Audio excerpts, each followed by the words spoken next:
Hello, here we are down in Charlotte, North Carolina, and Joe Diomede here for Telemon Brum, speaking with Larry Diomede, my older brother, on our mom's 85th birthday. We've all assembled in the house of my sister. So Larry lives in the New York area still, and he's been working for the Metro North Commuter Railroad for, is it 20 or 25 years, Larry? 26.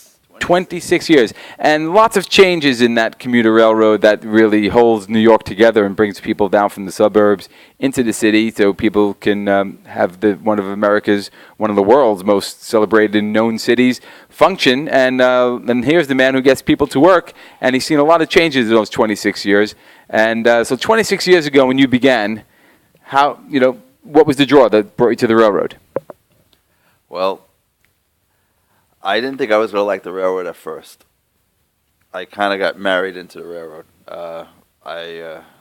My bride's family is all railroad, and they said, "Why don't you get a job in the railroad?" I said, "I'll give it a shot." I said, "But I don't think that's for me, you know." So I gave it a shot, and I told some of the guys at work, "I'm here 10 years, and I'm out of here. 10 years, I'm done. Pal, in 10 years, you'll have a house, you'll have a dog, you'll have 3 kids." Not me, pal, not me. 10 years, I'm out of here. Okay, and let me see. From my recollection, I think 10 years later you had a house, a dog, and 3 kids. Is that correct? No, 2 kids. Oh, 2, okay. The third came 15 years. Okay, We good. paced our kids every 5 years. And they were right. What happened was I kind of fell in love with the railroad. And the thing that I fell in love with was customer service. The railroad part, there's a lot of work involved. There's railroad behind the scenes. It's mind-boggling, the work that goes behind the scenes. I mean, to run a railroad.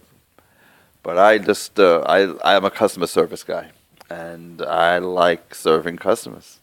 Okay, and so just to touch on that point quickly, the mind-boggling part of it. So you're coming from 3 different areas. The Metro North that you work for comes from 3 separate areas of New York and brings your customers down. It's what are the 3 lines again? Can you refresh my memory? We have the Hudson line, which runs along the Hudson River, very scenic, very beautiful. We have the Harlem line that goes through central Westchester. And then, of course, there's the New Haven line, which is the busiest of the 3 lines, and it goes from New York through the Bronx, through Westchester, through Connecticut, up to New Haven. Right, okay, so you're bringing mostly Westchester County and a bit of Connecticut into New York City. And so you must see quite a swath of different people. Do you deal with wealthy people, all sorts of people? Do you do opposite commutes as well, which I'll explain quickly. The opposite commute, people going from the city back up. Yeah, so call that a reverse commute. Reverse, okay. And absolutely, there are times when I bring the wealthy people in the morning, and I bring the poor, not poor, the working class people, to their homes to do work. Can you quantify that? Their homes, meaning the rich people who've just gone to work? That's correct.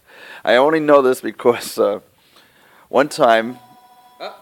I'm going to continue this because I just want to expand on that thought. But right now, Joe Diomede signing off. We'll be back for part 2 of the interview in a minute.